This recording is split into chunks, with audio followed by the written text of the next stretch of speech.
William Hill sponsors IFL TV.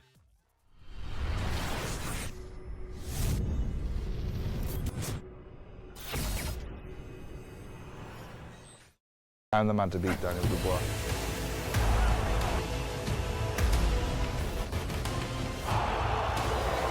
We're going to sleep. This is KUGAN CASSIUS for IFL TV in association with MTK Global. We're in Las Vegas. All right pad you got here, innit, Frank? Pardon? All right pad you have here. Hotel room, mate. Yeah, I'm just saying, it's nice. Yeah, good. I'm glad you like it. Yeah. I'm not sleeping on the sofa tonight, so don't ask. Yes, Las Vegas, Tyson Fury's Las Vegas debut, his top-ranked debut, his ESPN debut.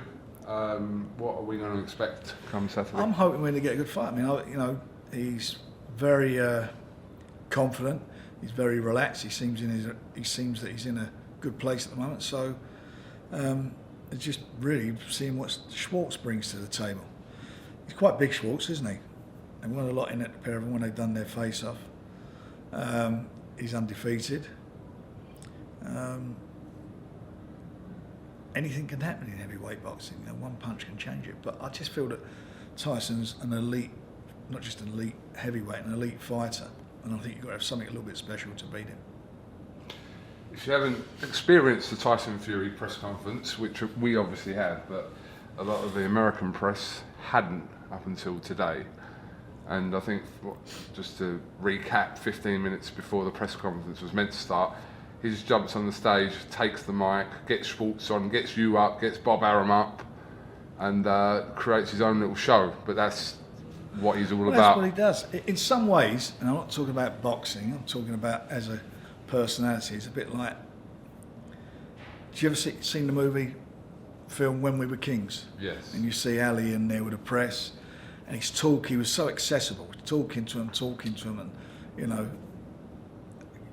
eventually said, I'm going to bed. And then about 10 minutes later, his head comes round the door, and I'm up, and wants to get back into it again. And it's a bit like Tyson. He's got that, he's accessible. And I think if you're accessible, especially if you've got the personality he's got, I think it helps. It not just helps. It creates a great atmosphere and makes it easy for us as promoters to promote events. You've obviously been promoting for the last 100 odd years, Frank. 101. 101 odd years. It's not just about being able to fight. It's about kind of being able to sell the fight. And you've had many good fighters who have had one and not the other, but this is someone that has both. To get a mix of the two is very, it doesn't happen that often. But the bottom line of it is that he can fight, and he can talk. And when you think back to when he made his comeback, a lot of people thought it was, he was never going to be the same. He was 10, 11 stone heavier than he is now. And you think of the transition that he's made during that period over this last year, and it is a transition that he's made. And you look at where he's at with even the Wilder fight. He was training to make weight as well as training for the fight. This time round, his weight's good. His weight's very good, and he's now focused on training for a fight. It's incredible to think, literally a year and a half ago, where he was in a position where he didn't know whether he was ever going to fight again. Yeah. And to kind of get himself back on track, have those 3 fights, in particular the Wilder fight, and then get himself back up as Ring Magazine's #1. It's definitely not to be overlooked. That. Of course not. He's back there. I've always said that he's the #1. I've always felt that. I think he's far superior, and his boxing skills are far superior, but I think, than any heavyweight that's around at the moment. And he is, he's justifiably been put in the #1 position by Ring Magazine. I know we kind of talked about this yesterday when I interviewed you and Tyson together, but and you made a point of this in the press conference today, where you said that the fans back home in the UK are kind of not happy that he's not there. I mean, it's a kind of compliment in the fact that they want him to obviously be fighting in the UK, where they can go to his fights more easily than obviously having to travel out here. But he signed a deal, obviously co-promotional deal with ESPN, so it is what it is for the time being. It is, but he'll be back. You know, this fight and his next fight will be in the States, and then we'll see what happens regarding where we are with the Wilder fight. But you know, we said at the time it's about building his brand here in the States, and it's about him at the end of the day taking advantage of the platform that he's on, which is the biggest sports platform in the world, and certainly the biggest one obviously in the States. So he's taken advantage of that, what it's given him, and he's now in a position, if he can capitalise on it, not just being a boxer, he'll become a sporting icon. And I think, and what I want to see over the next couple of years with him, which I think is important, I want to see him cement his legacy, that he is the best heavyweight of his generation. That's the next thing for him to do. He's had the interruptions in between, was it nearly 3 years out of the ring, but to come back and cement his legacy. He's only a few months, isn't he, or 10 months older than Anthony Joshua. So you think about that, and he has got no miles on the clock. It's not like he's been in wars or anything.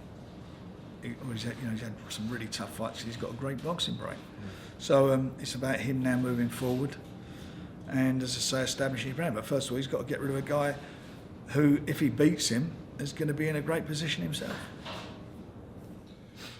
Frank, obviously, aside from Vegas this week, got a huge show on in Leeds this week. Yep. Josh Warrington and Kid Galahad.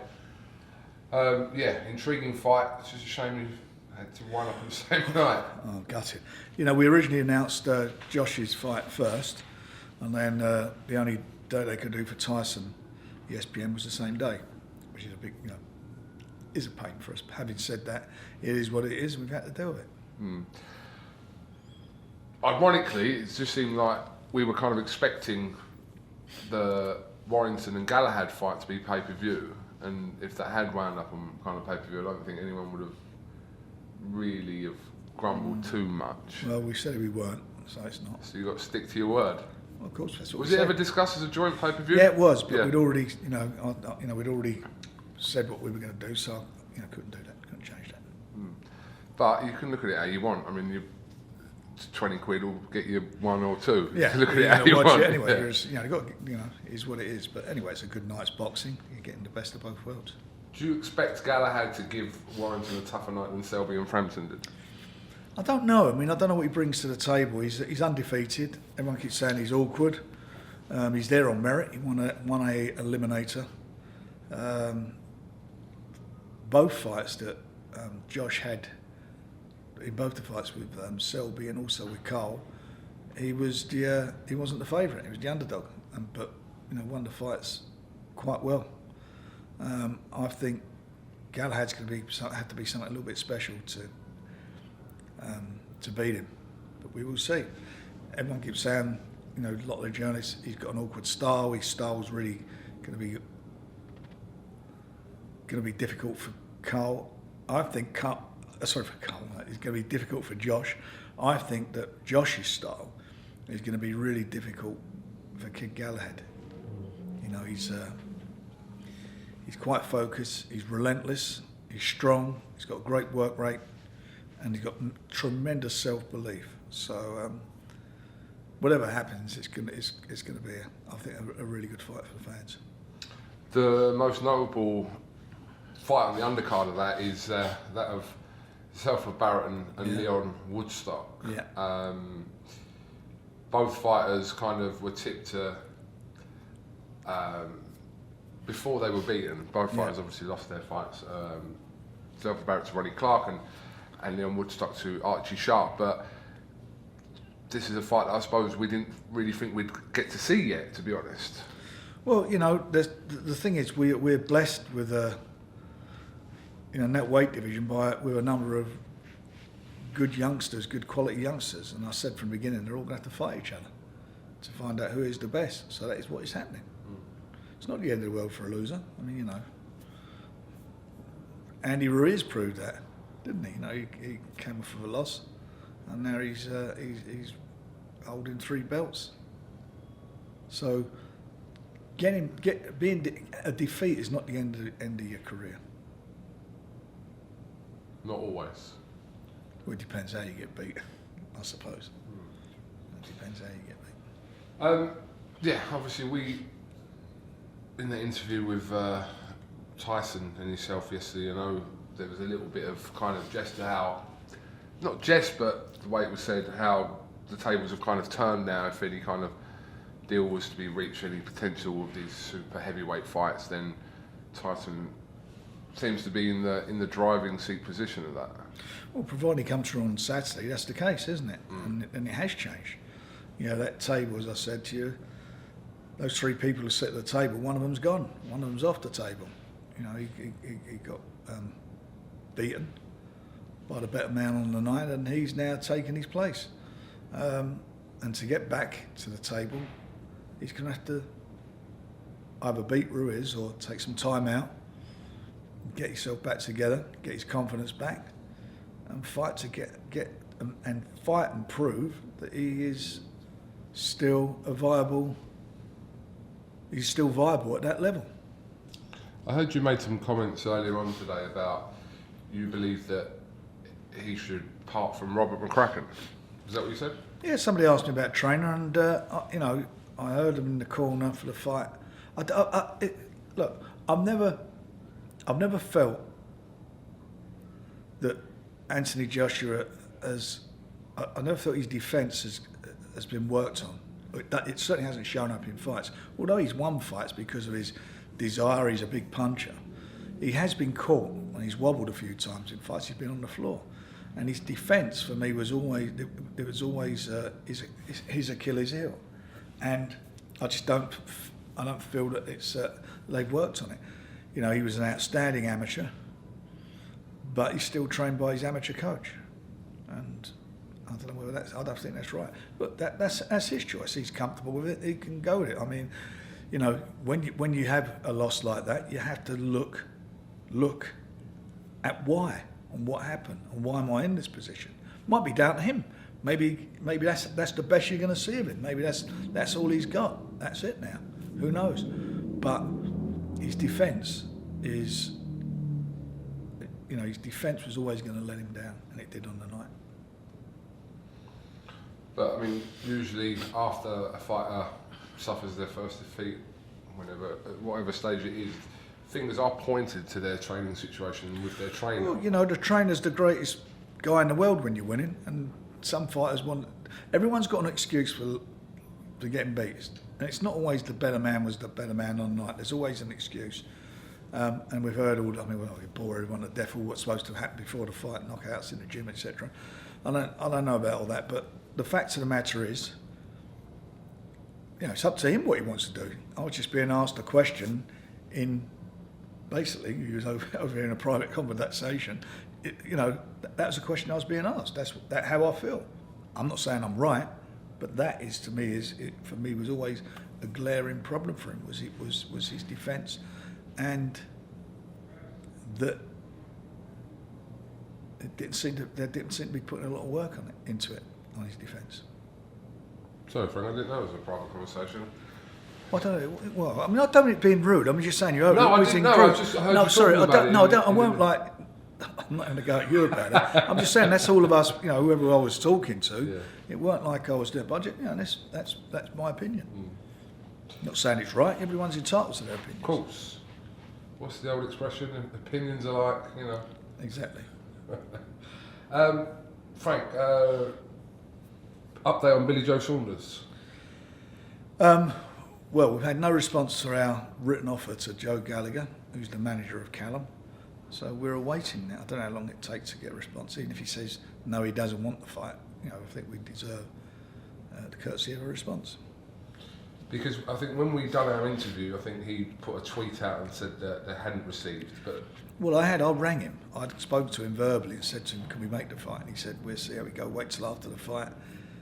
He's got his next 2 fights lined up and do it next year. I've told you all this stuff. Yeah, of course. We said about the weight problems and all that. But he's had a written offer. It's in writing to him. So the ball's in his court. Did you expect to receive a response? We've not had anything back from him. He's had it for a while now. Well, the last interview done at my office, so whenever that was. That was last week? Yeah, there you go. So he's had it for a week. So Billy Joe Saunders has got a potential mandatory situation that will come up That with the maybe WBO? we're waiting to find out from the WBO what the position is, but I want to get him out in September. I want to get him, keep him busy.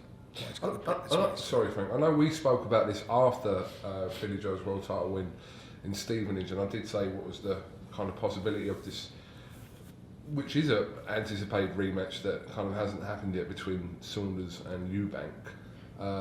Did you reach out to the Eubank? Yeah, my office called him and he came back.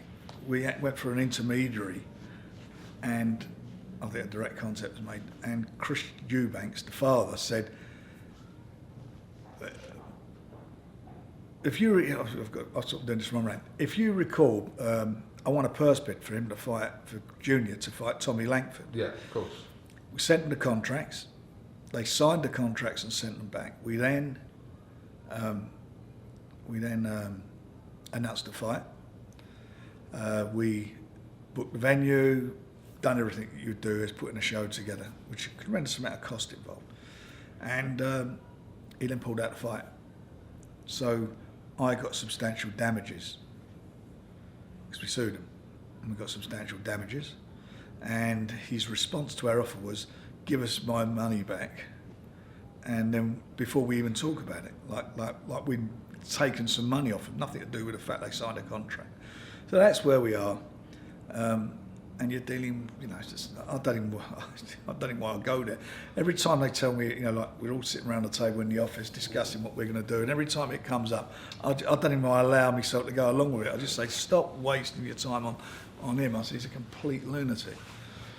So money that you've got, so you were... So money awarded to us by... So that he won't kind of entertain any conversations until you've paid the money back? Back to him, yeah. Okay. Don't worry about all my losses or anything, or the company's losses, yeah. So you can't make it out, can you?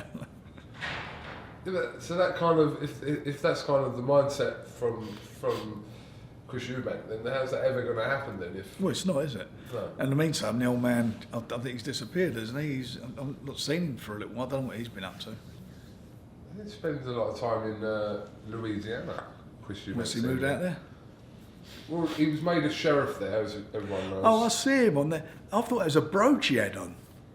A sheriff? That's the sheriff's badge that Chris Eubank Senior wears. They made him like a... Parking he was warden? sworn in by the department of... Was he a parking warden now? No, like a proper sheriff. Like proper sheriff.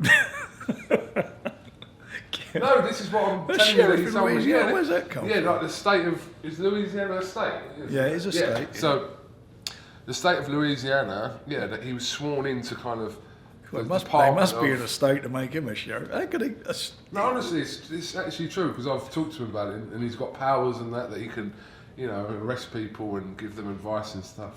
It's true, honestly, yeah. Jesus. I found it quite fascinating myself. But that's old news now. It's a few months ago, that was, So if you're ever in Louisiana, just watch the speed in your Mustang. He's a sheriff. My God. He's a sheriff. Can you imagine? Has he got some bracelets as well to go with that brooch? I think that's a proper sheriff's badge as well. Oh, was it?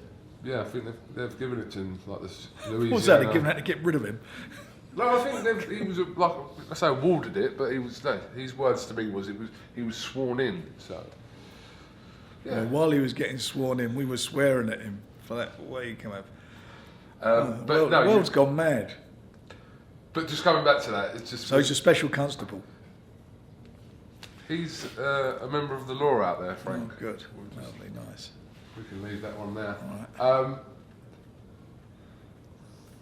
So, Frank,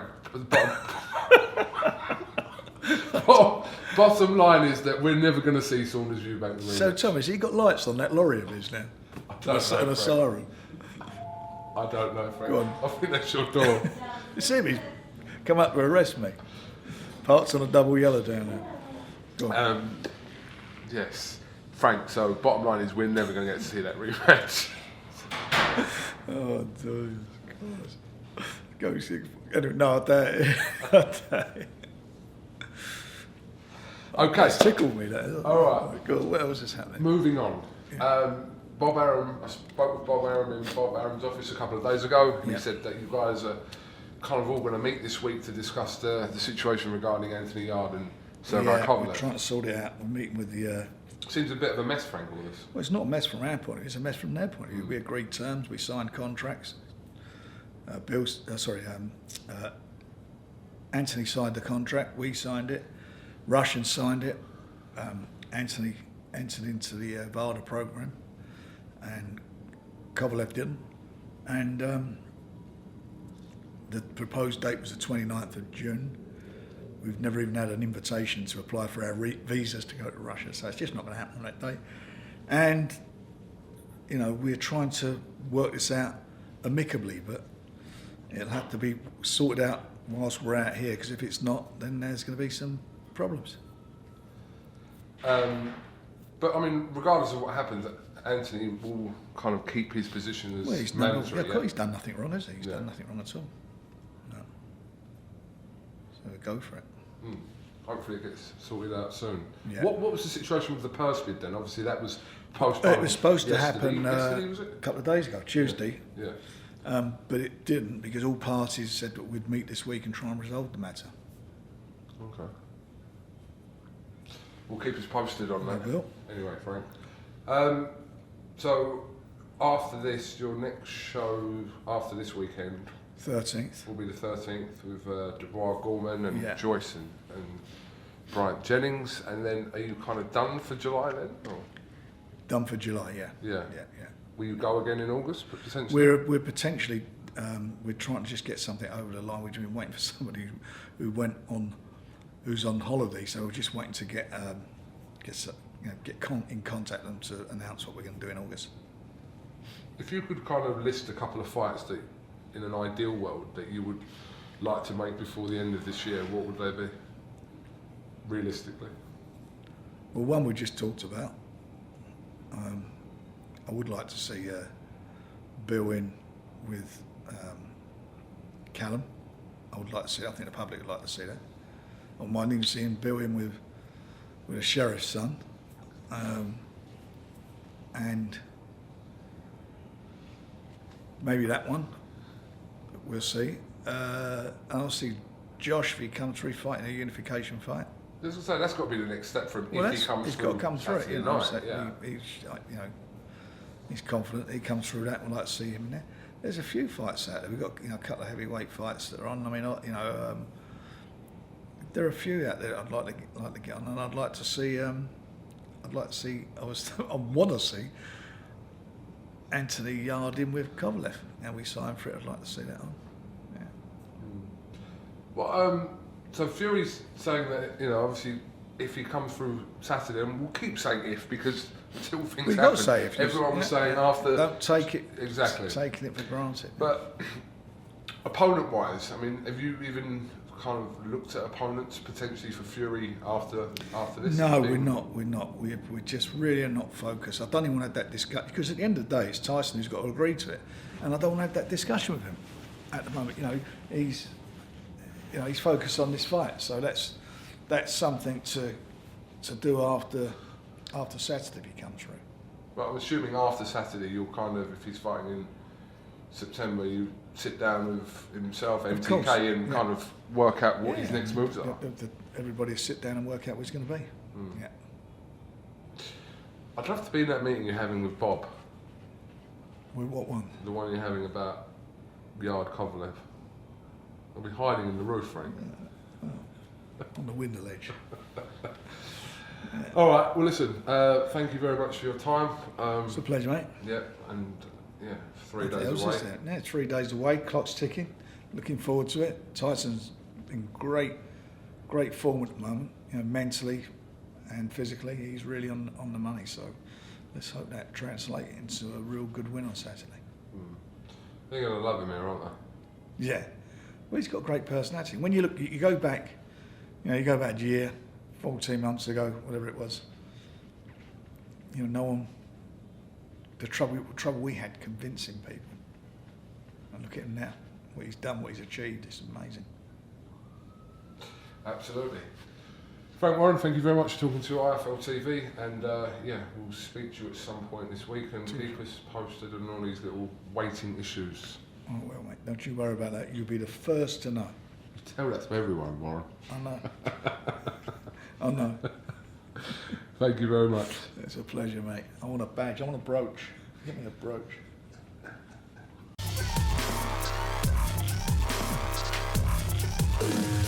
William Hill sponsors IFL TV.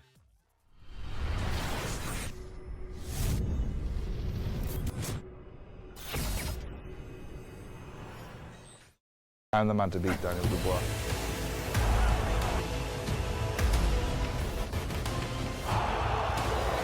We're going to sleep.